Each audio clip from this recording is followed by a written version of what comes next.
سرکار دو عالم صلی اللہ علیہ وسلم نے فرمایا صدقہ برائی کے 70 دروازے بند کرتا ہے۔ آقا فرماتے جو اللہ کی رضا کی خاطر صدقہ کرے تو وہ صدقہ اس کے اور آگ کے درمیان آڑ بن جاتا ہے۔ ایک اور جگہ نبی پاک علیہ الصلوۃ والسلام نے فرمایا صدقہ دو، صدقے کے ذریعے اپنے مریضوں کا مداوا کرو، بے شک صدقہ حادثات اور بیماریوں کی روک تھام کرتا ہے اور یہ تمہارے اعمال اور نیکیوں میں اضافے کا باعث ہے۔ میں سوال کرتا ہوں اس شخص سے جو کہتا ہے میں نے 1000 دیے 10,000 نہیں ہوئے۔ آپ نے 1000 دیے اور باہر جا کر آپ کا ایکسیڈنٹ ہونے والا تھا۔ صدقہ برائی کو روکتا ہے نا، بلا کو روکتا ہے۔ آپ کو 10,000 اچھے تھے، یا آپ کی ٹانگ ٹوٹنے والی تھی وہ بچ گئی، آپ کو خطرناک بیماری لگنے والی تھی۔ حدیث پاک میں یہاں تک آتا ہے کہ صدقہ رب تعالیٰ کے غضب کو بجھاتا ہے، بری موت کو دفع کرتا ہے۔ اور سنو میرے آقا فرماتے ہیں صبح سویرے صدقہ کرو کہ بلا صدقے سے آگے قدم نہیں بڑھاتی، انٹرسیپٹ کر دیتا ہے، روک لیتا ہے، بیچ میں آ جاتا ہے صدقہ بلا کے درمیان۔ کیا معلوم میں نے آج اللہ کی راہ میں خرچ کیا اور باہر ایک بلا، ایک مصیبت، دکان میں ہی آگ لگنے والی تھی، گھر میں ہی آگ لگنے والی تھی، اللہ کے کرم سے صدقے سے وہ بلا ٹل گئی۔ یہ کتنا بڑا انعام ہے۔ تو اے میرے میٹھے اسلامی بھائیوں، مدنی چینل کے ناظرین ہمیشہ یاد رکھیں، بلاؤں سے بچنا چاہتے ہیں، مصیبتوں سے بچنا چاہتے ہیں، اپنے مال میں برکت چاہتے ہیں، بری موت سے بچنا چاہتے ہیں، عمر میں اضافہ چاہتے ہیں، آپ صدقہ دینے کے عادی بن جائیے، اللہ کی راہ میں خرچ کرنے کے عادی بنیے کہ صدقہ بیماریوں کو ٹالتا ہے، صدقہ برائی کے 70 دروازے کو بند کرتا ہے، صدقہ بلا کو نیچے نہیں اترنے دیتا۔ ایک بڑی بات یاد رکھیے گا، ہمیں نہیں پتا ہوتا، ہم صبح اٹھتے ہیں مثال کے طور پہ اور کوئی بلا آنے والی ہوتی ہے۔ حدیثوں کا مضمون ہے جب انسان صدقہ دیتا ہے نا تو بلا اوپر سے اترتی ہے، صدقہ جا کے اسے روک لیتا ہے، انٹرسیپٹ کرتا ہے، اور یہ لڑائی جاری رہتی ہے۔ صدقہ بندے پر بلا اترنے نہیں دیتا۔ اب بعض اوقات کیا ہوتا ہے، کئی لوگ ہوں گے جو بیانات بھی سنتے ہیں، کتابوں میں بھی پڑھتے ہیں کہ اللہ کی راہ میں 1 خرچ کرو 10 ملتا ہے۔ اب ہو سکتا ہے مسجد میں ڈبے میں 100 روپے ڈالیں اور شام دکان پہ انتظار کر رہے ہو کہ ابھی تک 1000 روپے بنے نہیں ہیں۔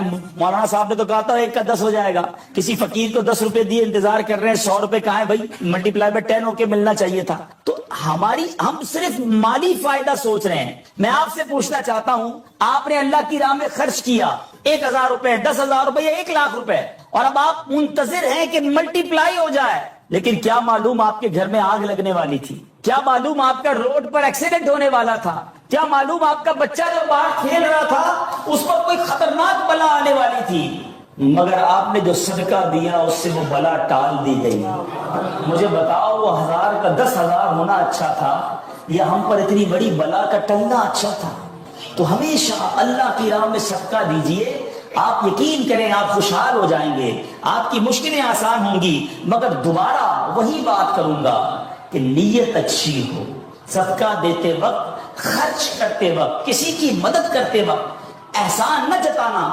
یاد نہیں تجھے تیرے بچے کی شادی میں نے کرائی تھی، بھول تو نہیں کیا قرضہ میں نے دیا تھا، ہاں تو ریڈی لگاتا تھا، میں نے تجھے جناب دکان کا کرایہ دیا تھا۔ یہ احسان جتا کر تو صدقہ ضائع ہو جائے گا۔ یا ایھا الذین آمنوا لا تبطلوا صدقاتکم بالمن والاذی، اے ایمان والو اپنے صدقے ضائع نہ کرو احسان جتا کر، تکلیف پہنچا کر۔ تو کچھ لوگ صدقہ دیتے بھی ہیں، مدد کرتے بھی ہیں، پھر ساری زندگی جتا رہے ہوتے ہیں، تو یہ بربادی ہے، یہ نہ کریں۔ بس اللہ کے لیے، اللہ کی رضا کے لیے آپ خرچ کریں اور پھر دیکھیں اس کی برکتیں کیسے ملتی ہیں۔ قرآن میں اللہ تبارک و تعالیٰ اپنی راہ میں خرچ کرنے والوں کو کیسا مژدہ سناتا ہے، کیسی خوشخبری ہے، کیسا فرمان ہے۔ اللہ فرماتا ہے ان المصدقین والمصدقات واقرضوا اللہ قرضا حسنا یضاعف لهم ولهم اجر کریم۔ ترجمہ کنز الایمان، بے شک صدقہ دینے والے مرد اور صدقہ دینے والی عورتیں اور وہ جنہوں نے اللہ کو اچھا قرض دیا ان کے دونے ہیں اور ان کے لیے عزت کا ثواب ہے۔ اب کمال یہ ہے، یہ ایک جگہ نہیں، قرآن میں کئی جگہ اللہ تبارک و تعالیٰ نے قرض کا لفظ استعمال کیا ہے۔ کوئی اللہ کو جو اچھا قرض دے؟ مجھے ایک بات بتائیے، میں آپ میں سے کسی کو کوئی 10,000 روپے رکھوائے اور تھوڑے دنوں بعد کہیں کہ ذرا وہ 10,000 میں سے 5,000 روپے دے دو، تو اس 5,000 دینے والے نے کوئی کمال کیا؟ اس کا تو کوئی کمال نہیں نا، پیسے میرے تھے اور میں نے کہا کہ میرے 10,000 میں سے 5,000 مجھے دے دو، کیا کمال کیا، میرے پیسے سے واپس دے دیے. مگر اللہ کی شان دیکھو، اللہ کی کرم نوازی دیکھو، شان کریمی دیکھو. ہم سب کو دانا دانا اس نے دیا ہے. ہم تو پیدا ہوئے تھے، کپڑے بھی جسم پر نہیں تھے، کھانے کو اس نے دیا، پہننے کو اس نے دیا، گھر اس نے دیا، مال اس نے دیا، سب اس نے دیا. مگر جب اس کی راہ میں خرچ کرنے کی باری آتی ہے تو کہتا ہے، فرماتا ہے قرآن میں ہے کوئی جو اللہ کو اچھا قرض دے؟ اللہ کا مال ہے، ہم نے کیا کمال کرنا تھا؟ ہم خرچ کرتے، وہ کچھ بھی نہ دیتا اس کے بدلے، پھر بھی اسی کا مال تھا. مگر مہربانی دیکھو، مال بھی وہ دیتا ہے، توفیق بھی وہ دیتا ہے، خرچ کریں تو ثواب بھی وہی دیتا ہے، عطا بھی وہی کرتا ہے. اور علماء نے بڑی زبردست اس میں ڈیبیٹ کی ہے، مفسرین نے بحث کی ہے کہ جناب ان آیتوں میں قرض کا لفظ کیوں لایا گیا. اللہ اکبر. فرمایا جب آپ اور میں، دنیا میں بندہ کسی کو قرضہ دیتا ہے نا تو امید ہوتی ہے یہ قرضہ واپس ملے گا. اگر امید نہ ہو تو پھر یہ قرض نہیں ہے، پھر تو تحفہ ہو جائے گا نا. آپ کسی کو تحفہ دے دیں تو آپ کو پتہ یہ واپس نہیں آئے گا. لیکن قرضہ دیتے وقت آپ طے کرتے ہیں کتنے دنوں میں دو گے، کب دو گے، کیسے لوٹاؤ گے. تھوڑی بندہ معلومات بھی کرتا ہے، یار قرضہ دے رہا ہوں واپس ملے گا نہیں ملے گا. تو قرض کے جب بھی لفظ لون آئے گا، قرض آئے گا، اس کا مطلب یہ کہ یہ واپس ملنا ہے. تو اللہ نے قرآن میں گویا وعدہ فرما لیا ہے کہ تم جو میری راہ میں خرچ کرتے ہو، یہ اللہ کو قرض دینا ہے، یہ تمہیں واپس ملے گا، یہ لوٹایا جائے گا اور زیادہ دیا جائے گا. تو ہمیں اللہ کی راہ میں خرچ کرتے وقت یہ ذہن رکھنا چاہیے. سبحان اللہ. اب بانٹنے سے کیا گھٹتا ہے؟ بڑی خوبصورت حدیث پاک ہے، ذرا سمجھیے گا. ایک بار حضرت عائشہ صدیقہ رضی اللہ تعالی عنہا سے مروی ہے کہ اہل بیت نے، نبی پاک کے گھر والوں نے ایک بکری ذبح کی اور پیارے آقا علیہ الصلوۃ والسلام تشریف لائے. بکری ذبح کی اور انہوں نے کچھ تقسیم بھی کر دی تھی. حدیث کا مضمون ہے، نبی پاک آئے اور ارشاد فرمایا کہ اے عائشہ کیا بچا ہے؟ بکری کو کاٹا تھا، تقسیم کی، کیا بچا ہے؟ عرض کی گئی کہ حضور کاندھے کے سوا کچھ نہیں بچا ہے، کاندھے کا گوشت بچا لیا گیا ہوگا، باقی بانٹ دیا. نبی پاک نے ایک جملے میں ساری بات سمجھا دی، اگر آپ سمجھ جائیں. آقا نے فرمایا عائشہ کاندھے کے سوا سب بچ گیا ہے. بات آ رہی ہے سمجھ میں؟ کہا کیا گیا؟ حضور کاندھا بچ گیا ہے، کاندھے کے سوا کچھ نہیں بچا. اور نبی پاک نے فرمایا کاندھے کے سوا سب بچ گیا ہے. یعنی جو بٹ گیا ہے وہ بچ گیا ہے. یہ ذہن بنا لو کہ آج میں نے اور آپ نے جو اللہ کی راہ میں خرچ کیا وہی بچا ہے، ورنہ باقی تو ہم کھا کے ختم کر دیں گے نا. اگر ہم مر جائیں گے تو یہ پیسے تو بچوں کے وراثت میں چلے جائیں گے. میرے لیے کیا بچا ہے؟ میرے لیے وہی بچا ہے جو میں نے آگے بھیج دیا، جو بانٹ دیا ہے، جو خرچ کر دیا. عقل اگر آ جائے ہمیں، اللہ کرے کہ ہمیں اس بات کی سمجھ آ جائے کہ آج اگر خوشحالی ہے، آج اگر مال جیب میں ہے، بینکوں میں پڑا ہے، گھر آئیں گے اور میں دنیا سے چلا جاؤں گا، اگر میں چاہتا ہوں یہ آخرت کے اکاؤنٹ میں جمع ہو جائیں، میں یہ پیسہ لے کر جنت میں جاؤں اور اس پیسوں کے بدلے جنت کی نعمتیں کما لوں، تو مجھے یہاں یہ اللہ کی راہ میں خرچ کرنا پڑے گا. اور یہ بات میں نہیں کہہ رہا، آپ اور میں یہاں رہنے والے بھی، یہاں بھی کمیٹی ڈالی جاتی ہوگی، بی سی ہوتی ہوگی کہ تھوڑے تھوڑے پیسے جس میں جمع ہوتے ہیں اور وقت پر مل جاتے ہیں. انسان کمیٹی ڈالتا ہے کہ یار کبھی برے وقتوں میں کام آئے گی، بچی کی شادی میں کام آئے گی. ایسا ہوتا ہوگا نا آپ کے یہاں. قدسی ہے جس کا مضمون ہے اے ابن آدم اپنا مال میرے پاس جمع کرا دے. اللہ فرماتا ہے اے ابن آدم اپنا مال میرے پاس جمع کرا دے، نہ جلے گا، نہ ڈوبے گا، نہ کم ہوگا. میں تجھے اس دن لوٹاؤں گا جس دن تجھے ایک ایک نیکی کی ضرورت ہوگی. Security deposit.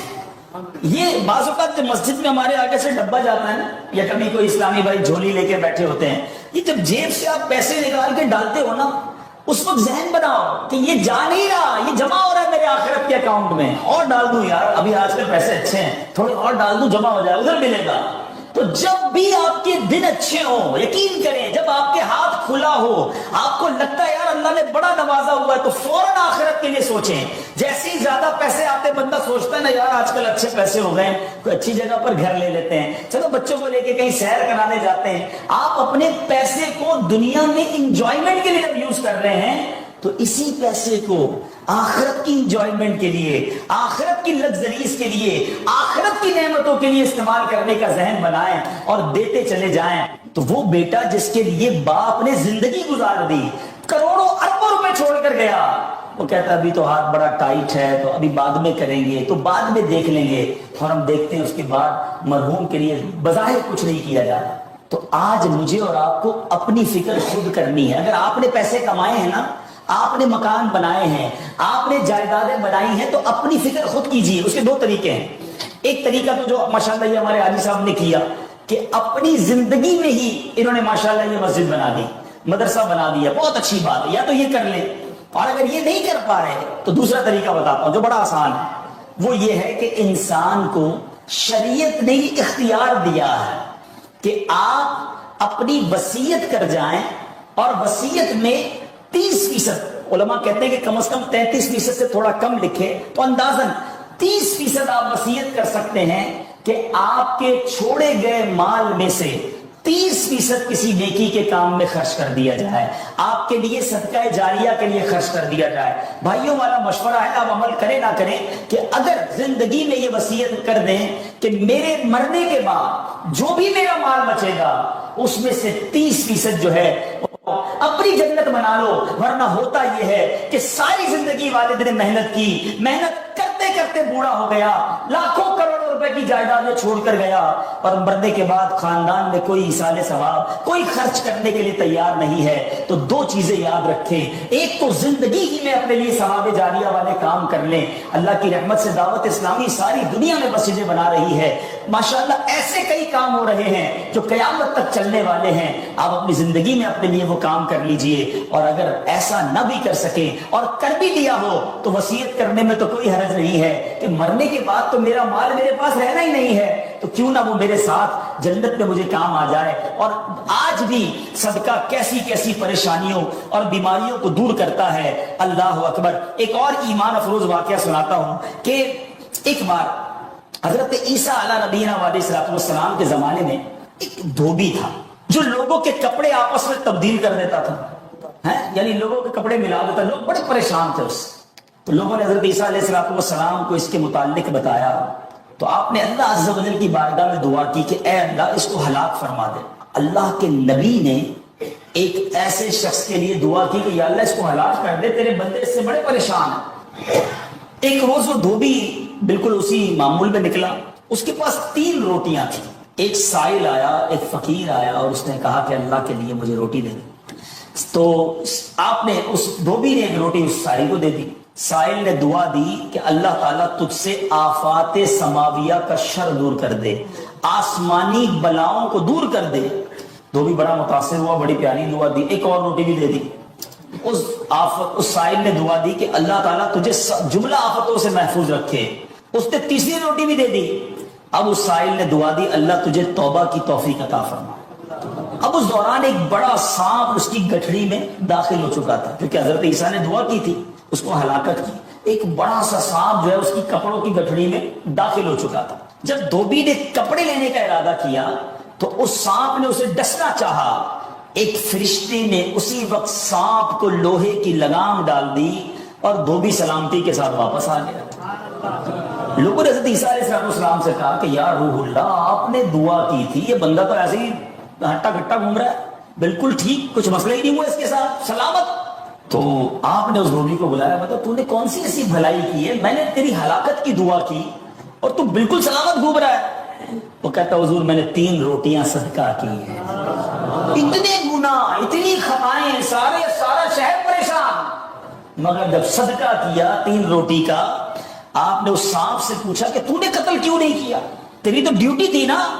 تو سانپ کہتا ہے اے اللہ کے نبی، اللہ نے آپ کی دعا تو قبول فرما لی، مجھے ہلاک کرنے کے لیے بھیج بھی دیا، مگر جب اس دھوبی نے ایک سائل کو صدقہ دیا تو ایک فرشتے نے مجھے لوہے کی لگام ڈال کر روک لیا۔ اب وہ دھوبی بھی سارا واقعہ سن رہا تھا کہ اتنے گناہ ہیں، سامنے ایک چھوٹا سا صدقہ کیا، میری ہلاکت رک گئی۔ اس دھوبی نے بھی توبہ کر لی، اپنے گناہوں سے تائب ہو گیا۔ کیا سیکھنے کو ملا؟ صدقہ بلاؤں کو ٹالتا ہے، صدقہ مصیبتوں کو ٹالتا ہے، صدقہ عمر میں برکت لاتا ہے۔ ایک بار حضرت داؤد علیہ نبینا علیہ السلام کے پاس ایک شخص تھا، اور وہ حضرت ملک الموت آئے اور اس کو بڑا گھور کے دیکھنے لگے۔ تو تھوڑی دیر کے بعد ملک الموت تو چلے گئے، تو آپ نے اس شخص نے کہا کہ حضور یہ کون تھا جو مجھے گھور رہا تھا؟ آپ نے کہا ملک الموت تھے۔ ملک الموت سے پوچھا کہ تم کیوں گھور رہے تھے؟ کہا کہ یہ بندے کی اب 3 دن زندگی رہ گئی، اب 3 دن کے بعد یہ دنیا سے چلا جائے۔ تھوڑے دن ہوئے تو وہ بندہ گھوم رہا ہے، پھر رہا ہے آپ کے سامنے، ملک الموت آیا۔ آپ نے کہا تم نے تو کہا تھا 3 دن میں اس کی روح قبض کرنی ہے، تو بالکل ٹھیک ہے، کوئی مسئلہ ہی نہیں۔ کہا حضور 3 دن ہی باقی تھے، میں نے روح قبض کرنے پہنچنا تھا، جس دن پہنچنا تھا اس دن یہ بندہ گھر سے باہر نکلا، ایک غریب نے صدا لگائی، ایک فقیر نے پکارا، اس نے 20 درہم اس کو دیے، اس فقیر نے اس کو دعا دی، اللہ نے وہ دعا ایسی قبول کی کہ ہر درہم کے بدلے اس کی عمر میں 1 سال کا اضافہ فرما دیا۔ 20 سال عمر بڑھ گئی ہے اس کی۔ اب ذرا سوچئے میٹھے اسلامی بھائیوں، ایسے کئی واقعات ہیں، کئی باتیں بتا دی جاتی ہیں، کئی باتیں پتہ نہیں ہوتی۔ ہو سکتا ہے ہماری بھی آخری وقت آنے والا ہو، اللہ نے کسی کی دعا سے بڑھا دیا ہو، ہمارا بھی کوئی برا وقت آنے والا ہو، کوئی اللہ نے نیکی کروا دی، ہم بچ گئے ہوں، تو کرتے رہا کرو نیکی، جچاؤ نہ، دکھاؤ نہ، بتاؤ نہ، کرتے رہا کرو۔ اللہ کریم ہے، وہ نیکوکاروں کا اجر ضائع نہیں کرتا، وہ ضرور عطا فرماتا ہے۔ اور کیسے عطا فرماتا ہے؟ ایسے ایسے واقعات ہیں کہ سنیں تو ایمان تازہ ہو جاتا ہے۔ مثال کے طور پہ حضرت سیدنا حبیب عجمی رحمۃ اللہ تعالیٰ علیہ کے دروازے پر ایک سائل نے دستک دی، تو آپ کی زوجہ محترمہ جو ہے وہ آٹا گوندھ کے رکھا تھا اور پڑوس سے آگ لینے گئی تھی۔ پہلے زمانے میں لکڑی وغیرہ آگ کے لیے لینی ہوتی تھی۔ آٹا گوندا ہوا تیار تھا، آپ نے وہی آٹا اٹھایا اور اس سائل کو دے دیا۔ آپ کی زوجہ آئیں کہ آٹا کدھر گیا؟ کہ غریب آیا تھا، اس کو ضرورت تھی، میں نے گوندا ہوا آٹا دے دیا۔ بہت اچھا کیا، مگر ہم نے بھی تو کھانا ہے نا، ہمارے بھی تو کچھ نہیں چھوڑا، آپ نے سارا ہی دے دیا۔ اب تھوڑی دیر ہوئی تو کیا ہوتا ہے کہ دروازے پر دستک ہوتی ہے، ایک بندہ ایک بہت بڑا تھال لے کر پکی ہوئی روٹیاں بھی لاتا ہے اور سالن بھی لاتا ہے۔ آپ اپنی زوجہ سے کہتے ہیں دیکھ لو، دیا آٹا تھا، روٹیاں بھی پکے آ گئی، ساتھ سالن بھی آ گیا۔ تو یہ بلیف ہوتا تھا، اللہ والوں کا یقین ہوتا تھا کہ یہ خرچ کیا ہے، یہ ملنا ہی ملنا ہے۔ اللہ کرے کہ ہم اللہ کی راہ میں بس خرچ کرنے والے، صدقہ دینے والے، اللہ کی راہ میں دل کھول کر خرچ کرنے والے بن جائیں۔ اس میں میرے میٹھے اسلامی بھائیوں رجب کا مہینہ ہے، اللہ اکبر، اس مہینے کی تو کیا بات ہے۔ رجب المرجب کے بارے میں آتا ہے کہ جو رجب میں کسی پریشان حال کی پریشانی دور کرتا ہے، اللہ قیامت میں اس کو ایسا جنت میں محل عطا فرمائے گا جو تا حد نگاہ وسیع ہوگا۔ اور جملہ سنو ایمان افروز، تم رجب کا اکرام کرو، اللہ 1000 کرامتوں کے ساتھ تمہارا اکرام کرے گا۔ تم رجب کی عزت کرو، تمہاری عزت بڑھا دی جائے گی۔ تو یہ مہینہ تو مصیبت زدوں کی مدد کرنے کا مہینہ ہے۔ ڈھونڈیے، آپ کے پڑوس میں کوئی پریشان ہوگا، تلاش کیجئے، آپ کے رشتہ داروں میں کوئی غریب پریشان ہوگا، آپ کے دوستوں میں پریشان ہوگا۔ اچھا ایک اور بات بتاؤں، جو واقعی صحیح معنوں میں سفید پوش ہوتے ہیں نا، وہ بولتے نہیں ہیں کسی کو۔ آپ کہیں گے یار کسی دوست نے تو کچھ مدد مانگی نہیں، رشتہ دار تو کوئی آئے نہیں گھر پہ، پڑوسی نے تو کبھی کچھ نہیں کہا، وہ کہیں گے نہیں۔ آپ ڈھونڈیے، تلاش کیجئے، جنت میں گھر چاہیے نا۔ مثال دیتا ہوں، آپ کو کوئی یہ کہے کہ جناب کسی پریشان حال کو ڈھونڈ کر 1000 روپے دو اور اس کے بعد فلاں بینک سے 1 لاکھ روپے لے لو، تو پھر پریشان حال فوراً مل جائے گا۔ سیدھا سیدھا ابھی ڈھونڈتا ہوں جناب 1000 کیوں، 2000 دوں گا تو 2 لاکھ نہیں ملیں گے، تو بندہ یہ کہے گا نا، جب آپ کو سامنے نفع نظر آئے تو سب پریشان حال بھی مل جائے گا۔ اللہ کے بندوں، جنت میں محل کا وعدہ ہے، ڈھونڈیے نا۔ آپ کے غریب رشتہ دار پریشان ہوں گے، کسی کی بچی کی شادی ہونے والی ہوگی، کوئی بیچارہ گھر میں اچھا کھانا نہیں کھاتا ہوگا، چلے جائیں اس کے گھر اور اس کی کچھ مدد کر کے آئیں۔ اور ایک اور بات بھی بتا دوں، بعض اوقات جب یہ پریشان حالوں کی پریشانیاں دور کرنے کی بات ہوتی ہے نا، تو بندہ سمجھتا ہے یار یہ پیسے سے ہی دور ہوگی، میں تو ہوں ہی غریب۔ تو یہ بھی نہیں ہے، ہر پریشانی پیسے سے دور نہیں ہوتی۔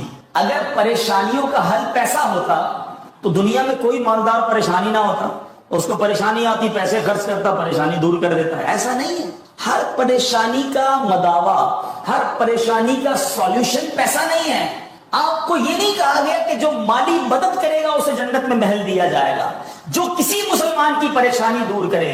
بعض اوقات حوصلہ دینے سے پریشانی دور ہو جاتی ہے، ہمت دینے سے پریشانی دور ہو جاتی ہے۔ یار گھبرانا نہیں، میں تمہارے ساتھ ہوں، ٹینشن مت لینا، میں بیٹھا ہوں۔ بیمار ہے، اس کے گھر چلے گئے، تھوڑی دیر اس کے ساتھ بیٹھے، اسے ڈاکٹر کے پاس لے گئے، کسی کا بیچارے کا کوئی معاملہ ہے تو ساتھ جا کر وہ معاملہ حل کروا دیا۔ یہ کبھی کبھی کچھ اچھے میٹھے بول بھی پریشانی دور کر دیتے ہیں، لیکن ہمیں اچھے بول بھی تو آنے چاہیے, مسکرانا بھی تو آنا چاہیے, حوصلہ دینے بھی تو آنا چاہیے. سیدی اعلیٰ حضرت امام اہل سنت کمال کی بات لکھتے ہیں, آپ فرماتے ہیں شربت نہ دیں کریں بات لطف سے. شربت نہیں پلانا, نہ پلاؤ, اچھی بات تو کر لو یار. شربت نہ دیں کرے بات لطف سے, یہ شہد ہو تو پھر کسے پرواہ شکر کی ہے. بعض اوقات مسکرا کر مل لینا بندے کے دکھ دور کر دیتا ہے. چند اچھی باتیں, ہمیں آ کر کوئی کہتا نا یار بڑی بیمار ہوں, پریشان ہوں, اچھا چلو ٹھیک ہے یار اب کل سے ٹائم پہ آ جانا. ارے اللہ کے بندے, اس نے اپنی پریشانی بتائی, تھوڑا اس سے ہمدردی تو کریں. اچھا کیا ہو گیا, خیر تو ہے, کیسے بیمار ہو گئے, ڈاکٹر کو دکھایا کہ نہیں, میری ضرورت ہے تو بتائیں, کوئی کام ہو تو بتائیں. آپ نے پیسے دیے ان 5 جملوں میں؟ نہیں دیے نا, مگر کیا بتاؤ اس کا درد کم نہیں ہو گیا, اس کو حوصلہ نہیں مل گیا ہوگا. یاد رکھو میٹھے اسلامی بھائی, یہ جو الفاظ ہے نا, ہماری باتیں ہیں, یہ الفاظ زخم پر مرہم کا کام بھی کرتے ہیں, اور یہی الفاظ زخم پر نمک کا کام بھی کرتے ہیں. ہم بعض اوقات کسی کے زخموں پر نمک چھڑک دیتے ہیں, وہ پریشان ہے, تکلیف میں ہے, مصیبت میں ہے, اور اس کو ایسا جملہ کہہ دیتے ہیں کہ اس کی پریشانی بہت بڑھ جاتی ہے. اور کبھی کبھی چند اچھے جملے انسان کا غم بلا دیتا ہے. اللہ کے واسطے اچھا بولنا سیکھیے, نرم ہو جائیے, شفیق ہو جائیے. مثال کے طور پہ کوئی بندہ آیا کہ یار اسکوٹر کا ایکسیڈنٹ ہو گیا, میں نے تو پہلے ہی پتا تھا تیرا ایکسیڈنٹ ہونا ہے, تو چلاتا ہی صحیح نہیں ہے, پہلے ہی تیزی سے چلاتا ہے, کیوں چلاتا ہے اسکوٹر جب چلانے نہیں آتی. اب بتاؤ بندہ کیا یار ایکسیڈنٹ بھی ہوا, اس کے باتیں بھی سنوں میں, تو یہ زخم پر نمک ہو گیا نا. اب یہ باتیں بعد میں سمجھا لینا کہ یار تیز مت چلایا کرو, مگر ابھی تو حوصلہ دیں, ابھی تو بیچارے کی طبیعت پوچھیں, ابھی تو اس کی پریشانی دور کریں. تو ایسی بہت ساری مثالیں ہیں کہ جب بھی ہمارے پاس کوئی پریشان حال آئے نا, تو اسے اچھی بات کریں, حوصلہ دیں, پریشانی دور کریں. تو انشاءاللہ میں بھی کوشش کرتا ہوں, آپ بھی کوشش کریں کہ انشاءاللہ رجب میں ضرور کسی کی پریشانی دور کریں گے انشاءاللہ. اب یہ سینکڑوں اسلامی بھائی یہاں بیٹھے ہیں, ہزاروں ہو سکتا ہے مجھے چینل پر بعد میں سنیں, سوشل میڈیا پہ سنیں, ہم سب ایک ایک کی پریشانی دور کریں گے تو ہزاروں مسلمانوں کی پریشانیاں دور ہو جائیں گی نا. یہ اسلام کی بیوٹی ہے, یہ اسلام کی خوبصورتی ہے کہ مسلمان کی مدد کرے, اس کی پریشانی دور کرے. مالی پریشانی ہے تو دور کریں, جسمانی پریشانی ہے تو دور کریں. بعض اوقات فقط مورل پریشانی, پریشان ہوتا ہے, اکیلا ہوتا ہے, تنہا ہوتا ہے, مایوس ہو گیا ہوتا ہے, آپ اٹھا دیں اسے, ہمت دے دیں, وہ اگلا کھڑا ہو جاتا ہے. تو ہمیں یہ کام کرتے رہنا چاہیے. اللہ کے حبیب علیہ الصلوۃ والسلام فرماتے ہیں من بنا مسجدا یذکر فیہ اسم اللہ بنى اللہ لہ بیتا فی الجنہ, جس نے مسجد اس لیے بنائی تاکہ اس میں اللہ کا ذکر کیا جائے تو اللہ تعالیٰ اس کے لیے جنت میں گھر بنائے گا. اچھا پھر یہاں بعض اوقات یہ بھی ہوتا ہے کہ یار اتنی بڑی مسجد تو میں نہیں بنا سکتا, تھوڑے پیسے ہیں, چھوٹا سا پلاٹ ہے. میرا رب بڑا کریم ہے, یاد رکھیے گا, اللہ کی شان بڑی, وہ دل دیکھتا ہے, اس کی بارگاہ میں کوانٹٹی نہیں کوالٹی دیکھی جاتی ہے. کسی کا 1 روپیہ کسی کے لاکھ روپے سے بڑھ جاتا ہے, وہ دل سے تو دے نا, محبت سے تو دے. سنو اللہ کے حبیب فرماتے ہیں من بنا للہ مسجدا صغیرا کان او کبیرا بنى اللہ لہ بیتا فی الجنہ. اللہ کے حبیب فرماتے جس نے اللہ کے لیے چھوٹی یا بڑی مسجد بنائی, اللہ اس کے لیے بھی جنت میں گھر بنایا. آج قرآن پاک کی جو آیت ہم سنیں گے, پارہ نمبر 3 ہے, سورہ بقرہ ہے, اور آیت نمبر 278 اور 279 ہے. پہلے میں تلاوت کر دیتا ہوں اس کا ترجمہ, اور پھر انشاءاللہ اس موضوع کو لے کر آگے بڑھتے ہیں. اللہ کریم قرآن مجید میں ارشاد فرماتا ہے بسم اللہ الرحمن الرحیم یا ایھا الذین آمنوا اتقوا اللہ وذروا ما بقی من الربا ان کنتم مؤمنین فإن لم تفعلوا فأذنوا بحرب من اللہ ورسولہ وإن تبتم فلکم رؤوس اموالکم لا تظلمون ولا تظلمون. بڑی پیاری آیتیں ہیں, بہت اہم حکم بیان ہوا ہے, اور براہ راست ایمان والوں سے بات کی گئی ہے. اللہ نے مجھ سے اور آپ سے قرآن میں کیا بات کی ہے, یہ ہمیں پہلے پڑھنا چاہیے, سمجھنا چاہیے, تاکہ میسج آف اللہ سبحانہ و تعالی وہ ڈائریکٹلی میں ریسیو بھی کروں اور پھر اس پر عمل کرنے کی بھی کوشش کروں. ترجمہ کیا ہے ان 2 آیتوں کا؟ اے ایمان والو, یا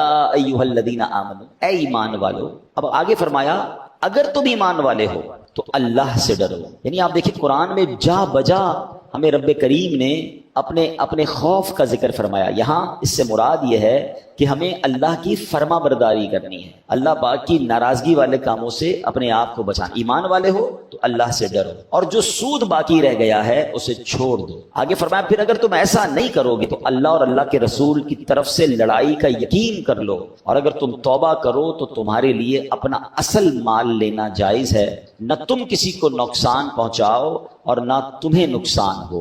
اب اس آیت کا شان نزول کیا ہے, یہ کس پس منظر میں نازل ہوئی؟ بعض اوقات کچھ آیتوں کے پیچھے پورا بیک گراؤنڈ ہوتا ہے, کوئی وجہ ہوتی ہے, کوئی واقعہ ہوتا ہے, پھر اللہ کریم کا حکم نازل ہوتا ہے. تو اس کا بڑا زبردست جو ہے وہ یوں سمجھیے کہ بیک گراؤنڈ ہے. یہ آیت ان لوگوں کے حق میں نازل ہوئی جو سود کی حرمت یعنی سود حرام کا حکم جو ہے نازل ہونے سے پہلے سودی کاروبار کرتے تھے.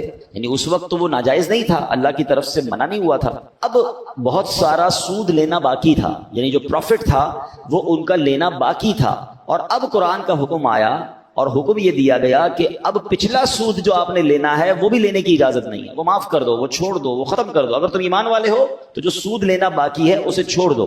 اور دوسری آیت میں فرمایا گیا کہ سود کی حرمت کا یعنی سود حرام ہونے کا حکم نازل ہو چکا. اب اس کے بعد بھی جو سود کا لین دین کرے گا وہ اللہ تعالیٰ اور اس کے رسول سے جنگ کا یقین کر لے. اعلان کیا کر دیا گیا کہ یہ کام کرنے والا گویا اللہ اور اس کے رسول سے جنگ کر رہا ہے. اب یہ کتنا سخت حکم ہے, یعنی ہمیں ڈرایا گیا کہ جب اللہ سے کوئی جنگ کرے گا تو پھر تو اس نے برباد ہی ہونا ہے. پھر تو کوئی ایسا تو معاذ اللہ سوچ ہی نہیں سکتا نا کہ میں اللہ سے جنگ کر کے جیت جاؤں گا, تو اس کا مطلب بربادی ہے. پھر آگے فرمایا یہ کہ کیوں یہ شدید ترین وعید ہے, یعنی سمجھا دیا گیا کہ یہ اتنا برا کام ہے کہ یہ کہ اگر پھر بھی تم نہیں مانو گے تو اللہ اور اس کے رسول سے جنگ کے لیے تیار ہو جاؤ, یقین کر لو. اور اللہ اکبر. پھر فرمایا کہ جن لوگوں کا اس زمانے میں سودی معاملہ تھا انہوں نے اپنے سودی مطالبات چھوڑ دیے.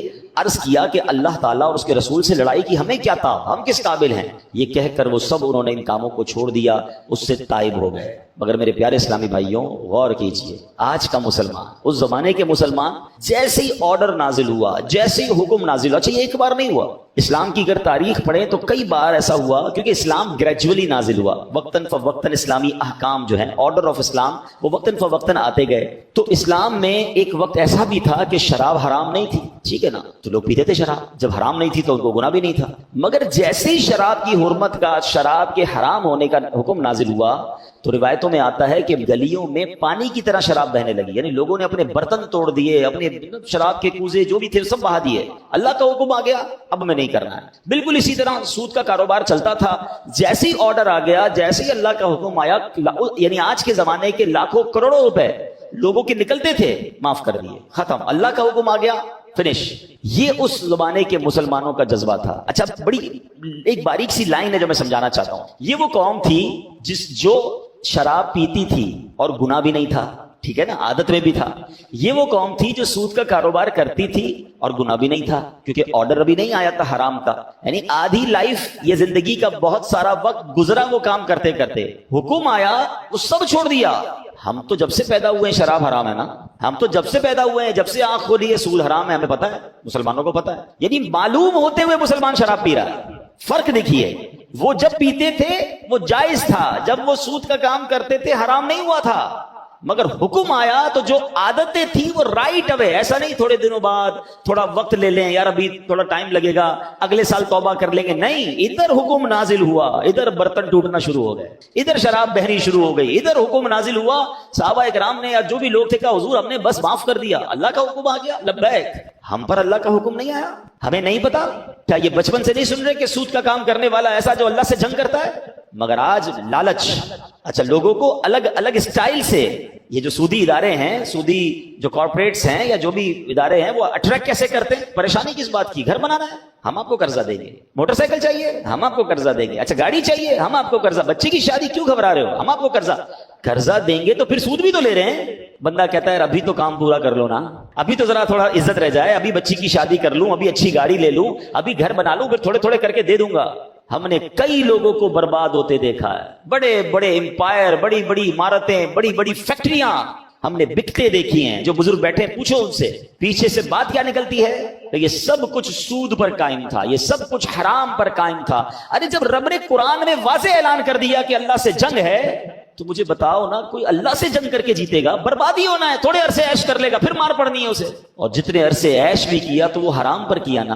اور آپ کو پتا ہے یہ کس قدر حدیثوں میں سود کے بارے میں اس کی مذمت بیان ہوئی ہے۔ لیکن پہلے میں ایک اور بات بھی بیان کروں، ایک بات سمجھنی ہے، دو ایسے گناہ ہیں جن پر اعلان جنگ کیا ہے اللہ نے، ان دونوں گناہوں سے ہمیشہ بچنا۔ آپ خود بھی بچیں، اپنے بچوں کو بھی بچائیں، خاص تاکید کریں کبھی ان گناہوں کے قریب مت جانا۔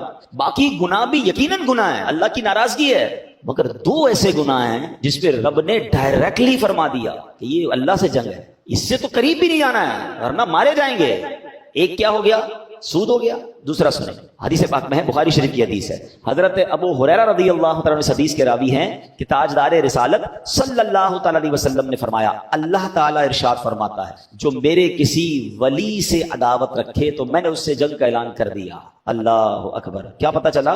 اللہ کے ولی سے دشمنی رکھنا، اللہ اس سے جنگ کا اعلان کرتا ہے، اور سود کا کام کرنے والے سے رب جنگ کا اعلان فرماتا ہے۔ اب یہ دو باتوں سے، اچھا سود سے بچنا تو واضح یوں ہے کہ اگر دل پکا ہے، ورنہ تو بندہ، اچھا آج کل کیا ہو گیا ہے کہ نئی پیکنگ میں شراب آ رہی ہے، مثال دے رہا ہوں، نئی پیکنگ میں سود آ رہا ہے، وہ کہتے نہیں جناب یہ سود نہیں ہے، یہ تو انٹرسٹ ہے، یہ تو پروفٹ ہے، یہ تو جناب آپ کو انسینٹیو دیا جا رہا ہے، یہ تو جناب آپ کا گفٹ ہے۔ علم تو ہے نہیں، ہمیں معلوم تو ہے نہیں۔ یاد رکھیے جو قرض پر نفع ہوتا ہے، ٹھیک ہے، آسان لفظوں میں کہہ رہا ہوں، ویسے تو اس کی بڑی ڈیٹیل ہے، جو قرض دے کر نفع لیا جاتا ہے، مال کے اوپر نفع ہوتا ہے، وہ عموماً سودی ہوتا ہے۔ ہاں اس کی اگر کوئی جائز صورت ہے تو وہ علماء بتائیں گے نا، میں اور آپ تو مفتیان کرام نہیں، اپنی طرف سے فیصلہ کر لیں، یار میرا دوست کاروبار کر رہا ہے، ایسا کرو 5 لاکھ روپے لے لو، مہینے کے 10,000 روپے دے دینا، چلو کبھی 11 دے دینا، جیسی مرضی کبھی 9 دے دینا، آپس میں کہتے میں نے فکس تو نہیں کیا نا، میں کبھی 10 لیتا ہوں، کبھی 9 لیتا ہوں، کبھی 11 لیتا ہوں۔ ارے پیارے بھائی، آپ نے نقصان کی تو جگہ ہی نہیں چھوڑی، آپ نے تو نفع ہی نفع رکھ لیا نا۔ تو اس کی ڈیٹیل ہے، یہ سود ہو جائے گا بعض صورتوں میں، اور آپ حرام کے مرتکب ہو جائیں گے۔ اگر آپ واقعی کسی کے ساتھ انویسٹمنٹ کرنا چاہتے ہیں اور آپ چاہتے ہیں کہ آپ کو جائز دفع ملے تو شریعت میں صورتیں ہیں، لیکن مسئلہ یہ ہے کہ ہم سمجھتے ہیں کہ بھئی کاروبار میرا ابا سے کاروبار سیکھا، میرے دادا بھی کاروباری تھے اور ہمیشہ سے اچھا کاروبار کر رہے ہیں، میں انہی کے سٹیپ کو فالو کر رہا ہوں، مجھے کیا ضرورت ہے اس کو چیک کروانے کی؟ نہ آپ کے والد صاحب مفتی تھے، نہ آپ کے دادا مفتی تھے، کہاں سے چیک کروایا آپ نے کاروبار؟ دیکھیں نا، شریعت کا فیصلہ تو مفتیان کرام علماء کریں گے نا۔ بھائی میں نہیں کہتا ہر کاروباری ڈیل لے کر علماء کے پاس جائیں، ایک بار جا کر اپنا پورا کاروبار، بلکہ میں تو نوکری والے اسلامی بھائیوں سے بھی گزارش کروں گا، کوئی حرج نہیں ہوتا، ایک بار ان سے بات کر لیں کہ میں اس طرح کاروبار کرتا ہوں یا یہ نوکری کرتا ہوں، یہ میری ماہانہ آمدنی ہے، حضور مجھے بتائیں کہ میرا اس میں جائز ہے یا ناجائز ہے، ٹھیک ہے نا۔ لیکن ہمیں یہ فکر ہونی چاہیے کہ میری آمدنی کا ایک ایک روپیہ حلال ہونا چاہیے۔ اچھا گڑبڑ پتہ کیا ہوتی ہے؟ بعض اوقات ہماری ساری آمدنی حلال ہوتی ہے، کوئی ایک ایسا طریقہ چھوٹا سا ہم نے چھوڑا ہوا ہوتا ہے جہاں ہماری شاید توجہ نہیں ہوتی، ہم معلومات نہیں کرتے، ادھر سے حرام آ رہا ہوتا ہے، یا وہ غلطی کی وجہ سے اتنا پورشن، اتنا حصہ میری آمدنی کا حرام ہو رہا ہو، ہماری توجہ نہیں ہوتی۔ اب مثال دیتا ہوں، نوکری ہو سکتا ہے یہ ساری بیان جو ہو رہا ہو تو جو نوکری کرنے والے بھائی ہیں وہ کہیں یار یہ تم پیسوں والوں کا مسئلہ ہے، سود کا کام تو وہ کرتے ہیں، ہم تو اچھا خاصا جاب کرتے ہیں۔ یقیناً جاب کرنے والے کے آمدنی میں حرام شامل ہونے کے چانسز کم ہیں، مگر چانسز ہیں۔ اب وہ کیسے ہیں؟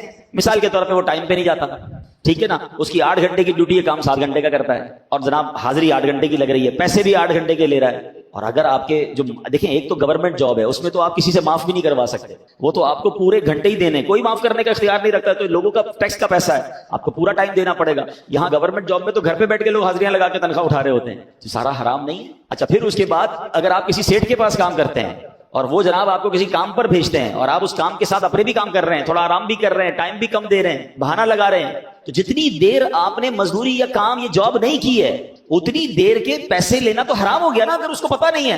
آپ شریعت کا حکم، کتنی خوبصورت ہماری شریعت ہے کہ جاب کرنے والا اپنے باس سے اجازت کے بغیر نماز کے ساتھ نوافل بھی نہیں پڑھ سکتا، یعنی کیونکہ نفل نماز پڑھے گا تو اتنی دیر وہ اپنی جاب سے کام لے رہا ہے نا، کم کر رہا ہے، اجازت لے ورنہ نہیں پڑھ سکتا۔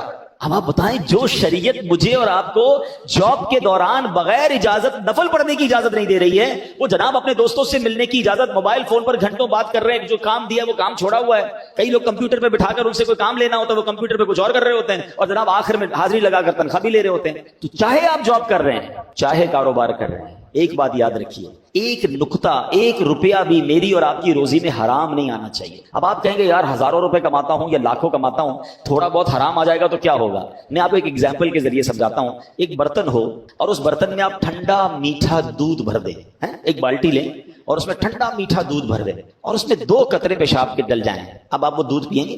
ٹھنڈا میٹھا، پوری بالٹی ٹھنڈا میٹھا ہے. آپ کیا کہیں گے؟ 2 قطرے نے اس پوری بالٹی کو ناپاک کر دیا. ایسا ہی بالکل اسی طرح آپ کی روزی تو پاک ہے، مگر ایسا نہ ہو کہ تھوڑے سے حرام کے پیسے بھی ہماری اس پوری روزی کی برکت کو حرام. اور آپ یاد رکھیے، حرام کمانے والے کی بہت ساری نحوستیں ہیں، مگر ایک بڑا پرابلم یہ ہے کہ اس کی دعا قبول نہیں. ہمارے کئی لوگ ہمیں ملتے ہیں، کہتے ہیں یار دعا قبول نہیں ہوتی، مشکل آسان نہیں ہوتی، برکت نہیں ہے، ٹینشن بہت ہے، میں رات کو پراپر سو نہیں سکتا، بچوں میں خوشیاں نہیں ہیں، فیملی میں بڑے پرابلمز ہیں. خدا را چیک کر لیجئے آپ کی روزی میں کہیں حرام کی آمیزش تو نہیں. حضرت موسیٰ علیہ نبینا علیہ السلام نے ایک شخص کو دیکھا جو بڑا گڑگڑا کر رو رہا تھا، یا اللہ یا اللہ یا اللہ میری دعا سن لے.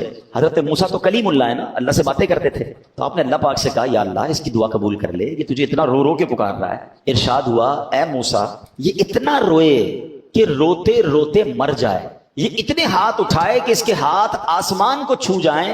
اے موسیٰ ہم نے اس کی دعا قبول نہیں کر. عرض کی یا اللہ کیا وجہ ہے؟ ارشاد ہوا اے موسیٰ یہ جو کھاتا ہے یہ حرام ہے، یہ جو پہنتا ہے یہ حرام ہے. اب میں روزے بھی رکھوں، میں نمازیں بھی پڑھوں، میں جناب مقدس مقامات پر بھی جاؤں، میں رو رو کے دعائیں بھی کروں، لیکن روزی حرام ہے، پھر کدھر سے دعائیں قبول ہوں گی؟ عبادتیں بھی قبول نہیں ہوتی. اچھا پھر بچوں کو جو آپ حرام کھلاتے ہیں، اچھا لوگ کہتے ہیں میں اس لیے غلط کرتا ہوں کہ بچوں کے لیے کر رہا ہوں، اپنے لیے تھوڑی کر رہا ہوں. آپ غلط کر رہے ہیں. جو اپنے بچوں کے لیے حرام کما رہا ہے، روایتوں کا یہ مضمون ہے کہ جو باڈی، جو جسم حرام سے بڑھتا ہے، حرام سے پلتا ہے، وہ جہنم کی آگ میں جلنے کے قابل ہے.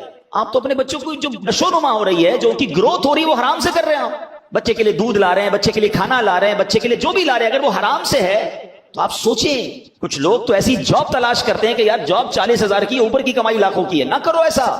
یہ اوپر کی کمائی آپ کما تو لوگے، مگر قیامت کے دن کیا جواب دیں گے؟ میں نے اسی ممبر پر بیٹھ کر ایک جملہ کہا تھا، آج پھر کہتا ہوں، کاش کسی کے دل میں بات اتر جائے. میں نے کیلکولیشن کی تھی، اور میری اس کیلکولیشن کو آپ سب سمجھیے. اپنی زندگی میں اپنی کمائی کا کتنا فیصد میں اپنی ذات پر خرچ کرتا ہوں؟ سب لوگ غور کر لیں، نوکری والے بھائی بھی، کاروباری بھائی بھی. اپنی سوال کیا ہے؟ اپنی زندگی میں اپنی پوری زندگی کی کمائی کا اپنی ذات پر، پرسنل میری ذات پر میں کتنا خرچ کرتا ہوں؟ میں نے حساب کیا 5%، صرف 5%. باقی کدھر خرچ ہو رہا ہے؟ بیوی پر، بچوں پر، ماں باپ پر، فیملی پر، یا بندہ کافی سارا چھوڑ کے مر جاتا ہے. اپنے اوپر بندہ خرچ بہت تھوڑا کرتا ہے. ہم تو بعض اوقات اپنے نئے کپڑے بھی نہیں سلواتے، بچوں کے لیے لے رہے ہوتے. ایسا ہی ہے نا، ہماری خواہشات کم، فیملی بچوں کی زیادہ ہوتی ہے. اچھی بات ہے، اپنے بچوں پہ لوگ اچھا خرچ کرنا چاہیے، مگر تو میں سکھانا چاہ رہا ہوں، سمجھانا چاہ رہا ہوں. اب 100 روپے کمائے میں نے، اپنے اوپر کتنے خرچ کیے؟ 5. جواب دیجئے کتنے خرچ کیے؟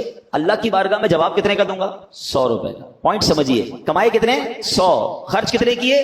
5. جواب کتنے کا دوں گا؟ اگر وہ 100 حرام کے کمائے، خرچ تو 5 ہی کیے، مار پورے 100 کی پڑ دی ہے، عذاب پورے 100 تو میں اٹھاؤں، باقی لوگ مزے کریں. تو یہ کتنی بڑی بے وقوفی ہے بھائی. جب میں نے اپنے اوپر خرچ 5% ہی کرنا ہے، مشکل سے بہت شوقین آدمی ہے تو 10% کر لے گا، اس سے زیادہ نہیں. باقی تو بندہ جیتا ہی دوسروں کے لیے ہے. جب میں نے دوسروں کے لیے کرنا ہے تو مار میں کیوں کھاؤں بھائی؟ میں نے حلال کمانا ہے. اور آپ یقین کریں، جس دن آپ نے طے کر لیا نا میں نے حلال کمانا ہے، اللہ نے آپ کے لیے راستے کھول دینے. وہ آپ کو سکون بھی دے گا، وہ برکت بھی دے گا، وہ آسانی بھی دے گا. کچھ آزمایا جائے گا، ٹیسٹر ضرور لگتا ہے. بندہ کہے یار آج حرام کا شٹر بند کیا، کل حلال کا کھلا کیوں نہیں؟ تھوڑے دن لگیں گے، چیک کیا جائے گا پکا بھی ہے کہ نہیں. کہ اللہ کو نہ آزمایا کرو، اللہ پر بھروسہ کیا کرو. ہاں اللہ کو لوگ آزما رہے ہوتے ہیں. دیکھو مولانا صاحب نے تو کہا تھا ایک دروازہ بند ہوگا 10 کھلیں گے، میرا تو دروازہ ہی بند ہو گیا. کچھ آزمایا جائے گا. غلط کیا تھا اس کی سزا نہیں ملے گی. اتنے دن تک رشوت کھاتے رہے، سود کھاتے رہے، شراب کا کام کرتے رہے، کوئی سزا نہیں ملے گی. نہیں، تھوڑا ٹائم لگے گا، لیکن جب دروازہ کھلے گا نا. اور ایسی مثالیں موجود ہیں. میں کئی ایسے لوگوں کو جانتا ہوں جنہوں نے سود کے خلاف فیصلہ کیا، اپنی فیکٹری بیچ دی، اپنی پراپرٹی بیچی، اپنا کاروبار بند کیا کہ آپ سود نہیں کریں گے، اللہ سے جنگ کر کے کیا کرنا ہے. اللہ نے ان کو پہلے سے اچھا کھڑا کر دیا اور ان کے کام اور اچھے ہو گئے. اور پھر جب دعائیں قبول ہونے کی بات ہو رہی ہے نا کہ حرام والے کی دعا قبول نہیں ہوگی، تو بڑا خوبصورت سوال ایک بار حضرت سعد بن ابی وقاص رضی اللہ عنہ نبی پاک سے کیا. حضرت سعد بڑے کمال کے صحابی ہیں، میں آپ کو بتاؤں، یہ عشرہ مبشرہ میں سے ہیں. ہی از ون آف دوز 10 صحابہ کرام جن کو اللہ کے نبی علیہ السلام کی زبان مبارک سے زندگی ہی میں جنت کی بشارت ملی تھی. ویسے تو ہر صحابی نبی جنتی ہے، مگر یہ وہ 10 صحابہ ہیں جن کو نبی پاک نے اپنی زبان سے فرمایا تھا یہ جنت میں ہے، یہ جنتی ہے. تو حضرت سعد نے ایک بڑا کمال کا سوال کر لیا کہ یا رسول اللہ صلی اللہ علیہ وسلم، میں مستجاب الدعوات بننا چاہتا ہوں. آئے ہائے، مستجاب الدعوات پتہ ہے کس کو کہتے ہیں؟ جو دعا مانگے وہ دعا قبول ہو جائے، اس سے اچھی کیا بات ہے؟ کتنا کمال کی بات ہے۔ اچھا نبی پاک علیہ الصلوۃ والسلام نے کوئی بہت طویل جواب نہیں دیا کہ اے سعد اتنے روزے رکھو، اتنی نمازیں پڑھو، اتنے سجدے کرو، اتنے ختم قرآن کرو، تب جا کے تم مستجاب الدعوات جاؤ گے۔ نو، اونلی ون لائنر آنسر، ایک جملے میں میرے آقا نے جواب دیا، فرمایا اے سعد اپنی غذا پاکیزہ کر لو تم مستجاب الدعوات بن جاؤ گے۔ ہائے ہائے ہائے، میری غذا پاکیزہ، میری روزی حلال، اب دعائیں قبول۔ اب مجھے بتاؤ مسئلہ کیا رہے گا؟ ہم پیسوں سے مسئلہ حل کرنے جاتے ہیں اور پیسے حرام کما لیتے ہیں۔ پیسے حلال کر لو، روزی حلال کر لو اور ہاتھ اٹھانا شروع کر دو نا، اے اللہ بیماری دور کر دے، نہیں ہے علاج کے پیسے، اے اللہ تھوڑے مگر حلال ہیں، اتنے بڑے ہاسپٹل میں نہیں جا سکتا۔ مگر جب آپ مستجاب الدعوات بن جاؤ گے تو میرا رب بغیر دوائی کے شفا دینے پر قادر ہے، میرا رب بغیر کسی ایفرٹ کے آپ کی مشکل دور۔ آپ کو لگتا ہے پہاڑ جتنی مشکل ہے، میرے رب کے لیے کیا مشکل ہے؟ ان اللہ علی کل شیء قدیر، یہ وہ رب ہے جب چاہتا ہے تو حضرت موسیٰ کے لیے دریائے نیل راستے دے دیتا ہے، یہ وہ رب ہے جب اپنی قدرت کا نظارہ دکھاتا ہے تو بہت بڑی آگ جو ہوتی ہے حضرت ابراہیم کے لیے باغ بنا دیتا ہے، وہی میرا رب ہے جب وہ چاہتا ہے حضرت یوسف کو اندھیرے کنویں سے نکالتا ہے اور مصر کا بادشاہ بنا دیتا ہے۔ مجھے لگتا ہے میں کنویں میں پھنس گیا ہوں، مجھے لگتا ہے میرے سامنے آگ کھڑی ہے، مجھے لگتا ہے آگے غموں کا دریا ہے، راستہ نہیں ہے، اللہ پر بھروسہ کر کے اللہ کی طرف بڑھ جائیں، حرام چھوڑ دیں، وہ رب راستے بھی نکالے گا، وہ آگ کو باغ بھی بنائے گا اور آپ کو غموں کے کنویں سے نکال کر خوشیوں کے اجالے میں داخل کر دے گا۔ اصل چیز وہ بھروسہ چاہیے۔ شاعر مشرق نے کہا تھا نا، اگر آج بھی ہو ابراہیم سا ایمان پیدا، the condition is only one، ایمان نہیں ہے نا، وہ والا اللہ پر بھروسہ نہیں رہا ہے۔ اگر آج بھی ہو ابراہیم سا ایمان پیدا، آگ کر سکتی ہے انداز گلستان پیدا، آج بھی آگ گلزار بن سکتی ہے۔ تو بہرحال میرے پیارے اسلامی بھائیوں، آج قرآن پاک کی جو ہم نے آیت سنی ہے اس میں سود کی حرمت، سود کتنا بڑا گناہ ہے، اور سود کا کام کرنے والے کو اللہ نے فرمایا پھر اللہ سے جنگ کے لیے تیار ہو جاؤ، اگر نہیں چھوڑنا ہے تو تیار ہو جاؤ۔ حدیث بھی سن لیجئے، پیارے آقا علیہ الصلوۃ والسلام فرماتے ہیں جس قوم میں سود پھیلتا ہے اس قوم میں پاگل پن پھیلتا ہے۔ نبی پاک علیہ الصلوۃ والسلام نے فرمایا کہ 7 چیزوں سے بچو جو تباہ کرنے والی ہیں۔ صحابہ کرام نے عرض کی یا رسول اللہ صلی اللہ علیہ وسلم وہ 7 چیزیں کون سی ہیں؟ ارشاد فرمایا شرک کرنا، جادو کرنا، اسے ناحق قتل کرنا جس کا قتل کرنا اللہ نے حرام قرار دیا ہے، جو مسلمانوں کو قتل کر دیتے ہیں بلا کسی شرعی وجہ کے۔ نمبر 4 فرمایا سود کھانا، نمبر 5 یتیم کا مال کھانا، نمبر 6 جنگ کے دوران مقابلے سے پیٹ پھیر کر بھاگ جانا، یہ جہاد کے معاملات کے وقت، اور نمبر 7 پاک دامن شادی شدہ مومن عورتوں پر تہمت لگانا۔ یہ 7 ایسے گناہ فرمائے جو تباہ کر دینے والے ہیں۔ اور نبی پاک علیہ الصلوۃ والسلام فرماتے ہیں جس کسی بستی میں زنا یعنی بدکاری اور سود پھیل جائے اللہ عز و جل اس بستی والوں کو ہلاک کرنے کی اجازت دے دیتا ہے، رشتوں کو اجازت دے دیتا ہے کہ اب اسے ہلاک کر دو۔ سچ بتائیے کہ یہ دونوں بیماریاں پھیلی ہیں کہ نہیں پھیلی؟ بدکاری بھی عام اور سود کو تو بڑے فخر سے بیان کیا جاتا ہے، میری فلاں جگہ انویسٹمنٹ ہے تو میرے فلاں جگہ انٹرسٹ آتا ہے تو میں نے سود پہ پیسے لگائے ہوئے ہیں۔ نہ کریں ایسا، نہ کریں، برباد ہو جائیں گے۔ ہم مسلمان ہیں، ہم اللہ کے بندے ہیں، اللہ نے قرآن میں واضح مجھ سے اور آپ سے فرمایا اے ایمان والو اللہ سے ڈرتے ہو، تو پھر یہ کام نہیں کرنا۔ اللہ مجھے اور آپ کو حرام روزی سے محفوظ فرمائے، فقط حلال کمانے کی توفیق عطا فرمائے۔ اللہ ہمارے حلال میں ایسی برکت ڈال دے کہ کبھی حرام کا خیال بھی دل میں نہ آئے۔ اللہ ہماری نسلوں کو بھی سود سے، رشوت سے اور حرام کے مال سے محفوظ فرمائے۔ سورہ فاتحہ 100 مرتبہ پڑھ کر جو دعا مانگی جائے وہ قبول ہوتی ہے۔ سورہ بقرہ کی تلاوت سے شیطان گھر سے بھاگ جاتا ہے۔ آیت الکرسی پڑھنے سے محتاجی دور ہوتی ہے۔ سورہ کہف کو ہمیشہ پڑھنے والا دجال کے فتنوں سے محفوظ رہے گا۔ والدین کی قبر پر ہر جمعہ سورہ یاسین کی تلاوت کرنے سے اس کی حروف کی تعداد کے برابر ان کے گناہ بخش دیے جاتے ہیں۔ سورہ الدخان پڑھنے سے مشکل دور ہوتی ہے۔ جو قریب المرگ ہو اس پر سورہ جاسیہ کا دم کرنے سے خاتمہ بالخیر ہوتا ہے۔ سورہ حجرات کا پڑھنا اور دم کر کے پینا گھر میں خیر و برکت کے لیے مفید ہے۔ سورہ قاف پڑھنے سے جو باغ ہوتے ہیں ان کے پھلوں میں کثرت ہوتی ہے، سبحان اللہ۔ سورہ رحمان 11 بار پڑھنے سے تمام مقاصد پورے ہوتے ہیں۔ سورہ واقعہ جو شخص روزانہ پڑھے گا اسے کبھی فاقہ نہ ہوگا۔ سورہ ملک کو ہر رات پڑھنے والا عذاب قبر سے محفوظ رہے گا۔ سورہ مزمل کو 11 بار پڑھنے سے ہر مشکل آسان ہو جاتی ہے۔ سورہ مدثر کو پڑھ کر حفظ قرآن کی دعا مانگنے سے قرآن کریم کا یاد کرنا آسان ہو جاتا ہے۔ جاتا ہے. جو بچے حفظ کر رہے ہیں ان کے لیے زبردست وظیفہ ہے. سورہ النازعات پڑھنے سے جان کنی کی تکلیف نہیں ہوگی. سورہ دحا پڑھنے سے بھاگا ہوا آدمی واپس آ جائے گا. سورہ علم نشرح کو جس مال پر پڑھ دیا جائے اس میں خوب برکت ہوتی ہے. سورہ تین والتین والزیتون جو ہے 3 مرتبہ پڑھنے سے اخلاق و کردار بہتر ہوتے ہیں. سورہ علق میں جوڑوں کے درد کا علاج ہے. سورہ قدر جو صبح و شام پڑھے اللہ عز و جل اس کی عزت بڑھا دے گا. سورہ بینہ برس اور یرکان کا علاج ہے. جس آدمی یا جانور کو نظر لگی ہو اس پر سورہ عادیات کا دم مفید ہے. سورہ قارعہ پڑھنے سے بلاؤں سے حفاظت رہتی ہے. سورہ تکاثر کو 300 بار پڑھنے سے جلد قرض ادا ہو جاتا ہے. کئی لوگ کہتے ہیں جناب قرض بہت ہے, چلے قرآن کا وظیفہ لے لیں. الہاکم التکاثر یہ جو سورت ہے 300 بار پڑھنے سے بہت جلد قرض اتر جاتا ہے. سورہ عصر پڑھنے سے غم دور ہو جاتا ہے. سورہ ہمزہ اور سورہ فیل دشمن کے شر سے حفاظت کے لیے, اور سورہ قریش جان کی حفاظت کے لیے بڑی مجرب ہے, بڑا کمال کا وظیفہ ہے. سورہ ماعون بڑی مشکل کے وقت میں پڑھنا بہت مفید ہے. سورہ کوثر کی تلاوت سے بے اولاد صاحب اولاد ہو جاتا ہے. کئی بے اولاد بھی وظائف مانگ رہے ہوتے ہیں. سورہ کافرون 1/4 قرآن کے برابر ہے. سورہ زلزال نصف قرآن کے برابر ہے. سورہ اخلاص 1/3 قرآن کے برابر ہے. اور سورہ فلق اور سورہ ناس سے جن اور شیطان اور حاسدوں کے شر سے حفاظت رہتی ہے. پھر کیوں نہ ہم قرآن سے دوستی کر لیں, کیوں نہ قرآن کو اپنا ورد بنا لیں.